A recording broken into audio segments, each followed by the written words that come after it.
Closed captioning is brought to you by Hug and Spiel. At Parker's Kitchen, our tenders are almost twice the size of our competition. They're fresh, never frozen, hand-breaded, and cooked to perfection. And a better value at Parker's Kitchen. Live from Augusta, we're watching News 1226 this morning. Well, now on News 12, Augusta neighbors can rest easy this morning. A convicted killer caught nearly 2 months later. We're going to have more in just a few minutes. Plus, as TSA agents continue to work without pay, a nonprofit stepping up to help them meet basic needs. We're going to have more on that coming up. A lot to get to this morning, but first, good morning. Thanks for joining us on this Thursday. I'm Nick Proto. And I'm Ashley Jones. Thank you so much for waking up with us here on News 12 this morning. Now streaming live on Wrdw+. Well, the time is now 6 a.m. Let's get you weather prepared for the day. Emily Acton standing by. Good morning, Emily. Good morning. It is a cold start to our Thursday morning. Pretty typical, though, for compared to what we've seen the past couple of days. Right now, sitting at 40 here in Augusta. We'll drop a few more degrees before sunrise, so want to bundle up as you head out the door today. But things are looking nice and clear for us, and you're seeing a little bit of that highlighted color there. That's because we're seeing special weather statements for a good portion of our area for that potentially dangerous fire weather, as we're seeing low humidity, dry ground conditions, and a little bit breezy. So that's what that highlight is there. This afternoon, plenty of sunshine, very seasonal on average for our average high temperature, upper 70s this afternoon. We do have some rainfall in the forecast. We'll talk more about it coming up. All right, thanks, Emily. For the 12th time, a vote to end the government shutdown failed.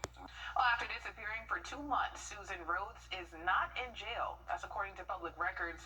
Rhodes pled guilty to open container and reckless driving charges. She was given the choice of a fine or serving jail time. Now, according to law enforcement, Rhodes is not in jail, and both charges are to be suspended after completing counseling. Now, back in June, Rhodes was last seen after a crash in North Augusta when she wandered into nearby woods. She reappeared 2 months later when she was found at her home. Rhodes was also charged with hit and run in Edgefield County, which is still pending. A 37-year-old man is facing multiple charges, including kidnapping, after Richmond County deputies say he held his girlfriend hostage with a gun. DeMarcus Hilton was arrested Tuesday during a domestic incident in a home on Nordahl Drive. Deputies say he threatened to kill everyone in the home, including his girlfriend, his mom, and multiple kids. Deputies say the mom and kids were able to get out safely, and when authorities got there, they were able to get Hilton to release the woman before locking himself inside. They say after a short time, Hilton did surrender. He's charged with 2 counts of kidnapping, 3 counts of aggravated assault, gun charges, and more. Well, a man has been sentenced to life in prison for the death of a 6-year-old boy out of Orangeburg County. Michael Lloyd pled guilty to killing 6-year-old Winston Hunter on the 14th. Authorities say in May of 2022, Hunter was shot and killed while lying on a couch in his home when the house was sprayed by at least 20 bullets. Officials were able to identify the car seen in front of Hunter's home and people seen shooting it. After releasing that video, it led to 2 people being arrested in New York and another in South Carolina. Authorities used their help to arrest Lloyd, who confessed, saying he believed a drug dealer lived in that home. 2 other defendants in the case pled guilty last year and are also serving life sentences without parole. Also ahead, we've got an update to the suspect in the massive Carolina forest fires in South Carolina. We'll learn what's next for her after this. And high temperatures this afternoon reaching the upper 70s for us. Very seasonal for us for your Thursday. I'll have a look at what we can expect for the next 7 days coming up. It's coming. It's time to be alive. It was. Now we've talked about iPods for a while. How about the weather here, Emily? Well, I just had to put in my little thing. I did have an iPod Nano. Listen to that on the bus every day. Rest in peace. I have no idea what it is. Rest in peace. Anyway. It's a landfill now. Looking at what we can expect for your morning, a little bit chilly out there. Want to have a jacket as you step out the door. Right at 40 current temperature, and we'll drop a degree or 2 before we hit that average morning low right around sunrise. But plenty of sunshine throughout the day today. That's going to keep us very comfortable. We'll be in those middle 70s by 2 p.m., topping off in the upper 70s for your afternoon. So if you have any outdoor plans this afternoon or even this morning. Beautiful day for that. We're going to stay nice and dry today, tomorrow, and even into Saturday. So not a lot of cloud cover for us over the next 24, 48 hours. But once we get into Sunday, we're going to see that cloud cover really stick around. Overcast sky conditions for the end of our weekend. Rain chances will really start to make their way in after sunset, lasting throughout the day Monday. We're going to see light to moderate rainfall, and that'll even go into our Tuesday morning as well. So we have a lot of chances of heavy rainfall over the next couple of days for us. When it's all said and done, anywhere from an inch to possibly even 2 inches of rainfall will fall. And so, again, that's going to be very beneficial as we are seeing those moderate and even severe drought conditions. Here's what it's looking like coverage-wise. Sunday, again, mostly dry throughout the day. The second half of our evening, so really the overnight hours, that's when we're going to be tracking that rainfall, but heavy throughout the day. Monday, beneficial though, so it's definitely something that we need. We're going to look at the tropics here. We have Tropical Storm Melissa. This formed 2 days ago, now expected to become a major hurricane by Monday of next week. Really not making a lot of progress in terms of motion, but impacting portions of Jamaica. And good news is it's expected to make a really sharp turn back into the Atlantic. So here's the spaghetti models here. Most of the models have this turning, and again, going back into the Atlantic, no impacts to us here in the United States. So our forecast here at home, couldn't ask for anything better, at least for the next couple of days. Once we get into next week, we will be tracking those cooler temps and some rainfall. All right, Emily, thank you.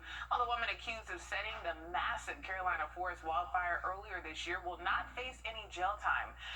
Alexandra Villalobos was expected to begin her trial on Monday, but her attorney says they reached a deal with the South Carolina Forestry Commission.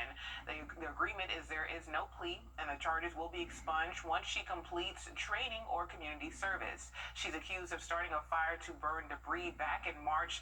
That fire spread, burning for 2 months, even requiring local firefighters to go help battle the flames. And while she won't go to jail now, the state still has to approve of the deal or else she will face a jury. Months after that devastating fire, firefighters are using new technology that can help save lives when seconds are crucial. In North Myrtle Beach, a new system allows crews to know information about a home before getting there. Homeowners can input how many people or pets live there and if there are any important health issues. While that isn't available here, there are similar programs. In North Augusta and the city of Aiken, you can sign up for Smart 911 on Aiken County's website. There you can put in how many pets and people live in your home, the layout, any relevant medical information, and your insurance. In Columbia County, you can call non-emergency dispatch with any information that can help first responders, and they'll put it on file. And in Richmond County, you can also call non-emergency dispatch, but only for critical health information. Well, there's still less than 2 weeks to cast your vote early in Georgia and in South Carolina for the upcoming November elections.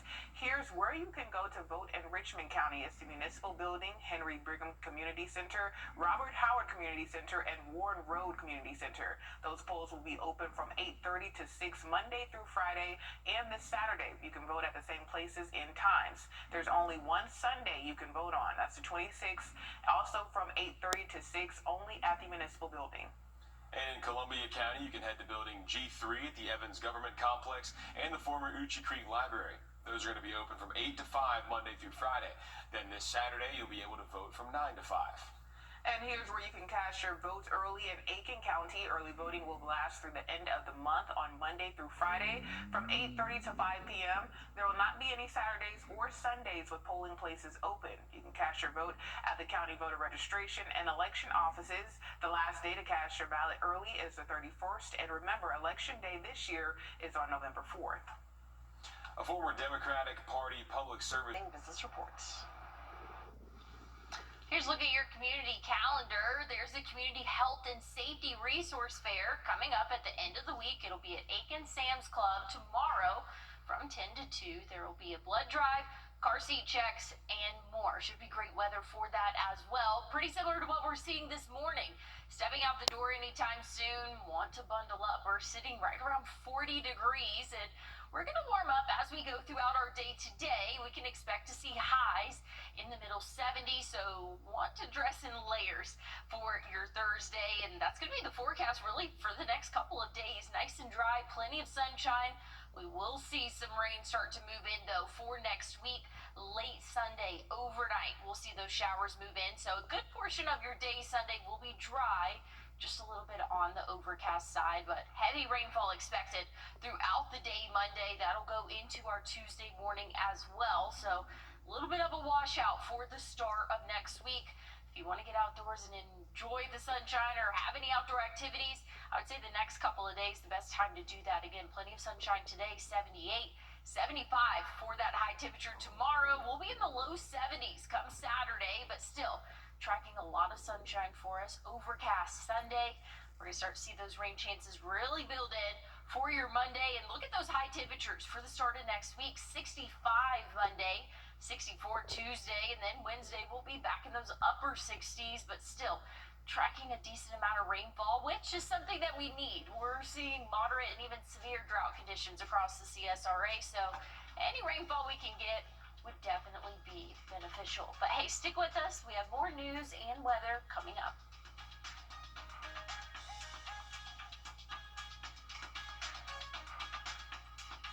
In schools across America. Live from Augusta, we're watching News 1226 this morning. Well, now on News 12, the government shut down. Joining us, I'm Nick Proto. And I'm Ashley Jones. Thank you so much for waking up with us here on News 12 this morning. Now streaming live on Wrdw+. Well, the time is now 6:30. We're getting you weather prepared for the day. Emily Acton standing by. Good morning, Emily. Good morning. It is a chilly start to our morning as well. 40 current temperature right now in Augusta. We'll drop a degree or two before sunrise this morning, so want to bundle up as you step out the door. But good news is things are looking nice and sunny throughout the day today. That's just picking up on some ground clutter that's not actually rainfall for our area. We're seeing special weather statements out for a good portion of the CSRA, and that's just saying low humidity, dry ground conditions, and a little bit breezy could elevate that fire danger risk. So try to avoid burning anything today if at all possible. Looking at our high temperatures this afternoon, very average for us, 78. Going to be where we top off at for your Thursday. Nice and dry today, tomorrow, and Saturday, but rain is in the forecast. We'll talk more about it coming up. All right, thanks for that, Emily. The government shutdown is The last age progression photo of Jeremy Grice. This is what he looks believed to look like in his mid-30s, but now he's believed to be in his 40s. If you have any information on where he could be or what happened to him, please call the Aiken County Sheriff's Office. An Augusta woman under arrest in connection to trafficking a missing teen. This is 42-year-old Monica Doherty. Deputies in Columbia County arrested her Monday at the Comfort Inn and Suites on Jimmy Dias Parkway. An incident report says she trafficked a 16-year-old victim who was reported missing from Clayton County back in August. She's charged with 3 counts of trafficking of persons for sexual servitude and traffic offenses. Today marks 14 years since Richmond County Sheriff's Deputy J.D. Paw died in the line of duty. Paw was driving home when he saw a car on the side of the Bobby Jones Expressway near Gordon Highway. Officials say he tried to stop and help the person but was shot just as he came to a stop. They say he was able to hurt the shooter before he died. The shooter died by suicide before deputies got to that scene. Paw served with the sheriff's office for 17 years. Well, a 90-year-old man died in a crash out of Aiken County. Officials say John Palazzo was driving a electric three-wheeled bike on University Parkway Tuesday evening when he was hit by an SUV going the same direction. EMS was able to get to Palazzo to the hospital, but he later died.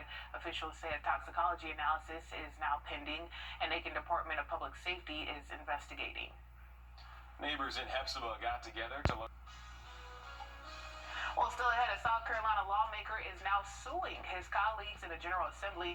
Going to take a look at why he started the lawsuit coming up.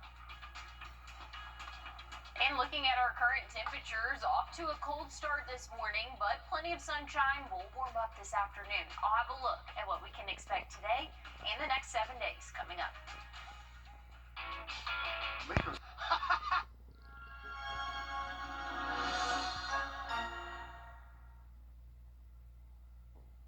Welcome back. The time is now 6:41. Another chilly morning for us here, Emily. Yes, it is a chilly start to our day. Want to have a jacket as you step out the door, but you're not going to need it for too long. We're going to warm up nicely this afternoon. We can expect to see temperatures temperatures in the 60s by 11 a.m., middle 70s by 2, and we'll top off in those upper 70s for your average high this afternoon. After sunset, we'll cool off quickly into those 60s again, very similar to what we saw yesterday. That's kind of what we're anticipating today and tomorrow. Here's a look at what we can expect. Sky conditions nice and clear. We're seeing maybe a little bit of cloud cover late Friday, but Saturday, sunny throughout the greater part of the day. Once we get into the overnight hours, we're going to see that cloud cover really start to build in, and we're going to be tracking rain chances. That's going to hold off, though, until late Sunday overnight. It's going to last throughout our Monday. We're going to see some moderate rainfall for our area, lasting into our Tuesday morning as well. So definitely something that's needed when it's all said and done. We'll see about 1 inch, and some of our northern counties tracking close to 2 inches of very beneficial rainfall. Again, we're seeing moderate and even severe drought conditions across the CSRA, so any rain would be beneficial. Here's what it's kind of looking like coverage-wise of what we can expect. Again, late Sunday overnight, that's when we'll see those rain chances. So Sunday will be mostly dry. Monday looks to be a washout for us, and then starting off our Tuesday morning on the wet side of things. Want to look at the tropics. We still have a month and a half roughly left of hurricane season. We have Tropical Storm Melissa right now, expected to become a major hurricane over the next couple of days.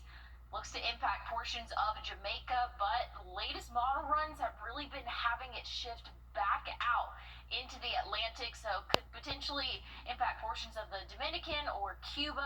But good news is it really has it staying well away from us here in the United States. So your forecast here in the CSRA, nothing to worry about for the next couple of days. Nice and warm and sunny for the rest of the work week into the start of your weekend, but just know Sunday might be a little bit gloomy, overcast, and then we'll see those rain chances really start to build in for next week. But look at those high temperatures starting Monday, 65. It's going to feel a little bit chilly as we go throughout the week next week. All right, thanks, Emily. We're on your side with another safety alert this morning as the Richmond County Sheriff's Office is warning about car break-ins. The Sheriff's Office says they see an increase from now to the end of the year. They urge you to take out any valuables from your car and hide them somewhere they can't be seen from a window. Be sure to lock your car. They add never leave a gun in the car unless it's secured in a locked garage. If you see someone trying to break in or pulling on door handles, call 911. Oh, we got another safety alert for you all this morning. As you probably notice more deer running around. Georgia's Department of Natural Resources Wildlife Division says right now is breeding season and deer are actively searching for mates, increasing their movement. Another reason will come when the time changes. The DNR says when we fall back, rush hour tends to be when deers are most active at dusk and dawn. They remind you deer are unpredictable and will run into the road if startled. So if you see one on or near the road, take caution, slow down, and they add when you see one, there's most likely more with them. It's not unusual for action at the South Carolina State House to spark a lawsuit. All right, it's where we were born, where we live, where we work, where we're raising our families. It's our home. That's why the people of the CSRA count on us after an accident, because they know about our skill in the courtroom, how we treat clients like family, how we love this community, and the people who proudly call it home. We're just a call or click away. Injured? When you need me, call me. I'm your Augusta guy. 706-724-7224. Hey, come on. What's needs, Cuisine? 25 women didn't just get surprised with new purses at the Center of Hope. The purses, donated by Purses Filled with Passion, were all filled with hygiene products and other items like perfume, body sprays, lip gloss, and more. Last night, the women were able to pick out their new purse. We spoke to the president of the nonprofit about that event. Donated. The purses are donated, and all of the toiletries and items that they receive are donated as well. From people all over, people that don't even live here, but they've seen it on social media and they've heard about it, so they just wanted to participate and be a part. My goal was to just bring some joy into these women's lives, just to let them know that someone cares, to let them know that they do matter. She adds that working as a Richmond County 911 dispatcher, she hears the calls and need for the shelter and wanted to help. Augusta University cut the ribbon on its new Alvin and Yvette Harris Sports Performance Center. You can find the new facility at the Christenberry Fieldhouse. Officials say the new complex will give student athletes a new training space to enhance their performance on the court and the field. Well, Halloween is just over a week away, but even SRP Park is getting into the spooky season. They held a showing of The Nightmare Before Christmas for families last night. Families were also able to trick-or-treat in the concourse and enjoy snacks in the stands while they watched the movie. It's a big, people are big fans of it. We thought it'd be a good one to show. We probably saw over 400-something people here, so it's great. It's great, especially everybody coming in with their costumes and everything like that. Everyone's dressed up. It's great to see everybody come back out and still support us in the off season, even when there's no baseball. Well, she says they hold this event every year, so if you missed out this time, they'll be back next Halloween. And there are a few more Halloween events happening this week. Tomorrow, the Glasscock County Sheriff's Office is hosting a trunk-or-treat starting at 6:30. On Saturday, the City of Aiken's Department of Parks, Recreation, and Tourism is also holding a trunk-or-treat. That's going to be from 3 to 6 at Citizens Park. There are more Halloween celebrations this week, and leading up to Halloween, you can find all of them on our website, wrdw.com. Well, recapping our top stories this morning, as the shutdown continues, thousands of people across The Rock of Ages Missionary Baptist Church is hosting a festival Saturday. It's called Harvest Fest. It'll be at Church on Willis Foreman Road from 11 to 3. You'll find games, candy, and snacks. And it's going to be a great weather conditions for the start of our weekend. Starting off our day today, not too bad, but a little bit on the chillier side of things. We're used to it by now. This is what we've been seeing for the past couple of days, but want to bundle up as you step out the door. Dress in layers, because by the time the afternoon rolls around, we'll be in the middle 70s for us. Plenty of sunshine, going to feel very comfortable for our Thursday. And again, that's what we can expect to see for your Friday and again on Saturday. But rain is in the forecast for us late Sunday. We're going to have a front pushing through, and that's going to bring in some rainfall, but this is going to hold off until the late overnight hours Sunday. Sunday will be overcast, though, so we'll kind of have some dreary weather by the end of the weekend. Monday looks to be a washout for us, and then for the first half of our Tuesday, also tracking some showers there. So if you want to enjoy this nice weather, go outside for the next couple of days. Plenty of sunshine today. Tomorrow, average high right around 75. We'll be at 72 for your Saturday. Cloud cover will start to build in, and again, overcast for Sunday, but check out Sunday's high temperature. Upper 60s. We'll be in the middle 60s for Monday and Tuesday of next week. We'll keep those rain chances going throughout the work week till we get to about Wednesday. But hey, stick with us. We have Morning Edition coming up on WRDW+. Time and Temp, brought to you by your First Alert Weather Team. This is not you. something. Real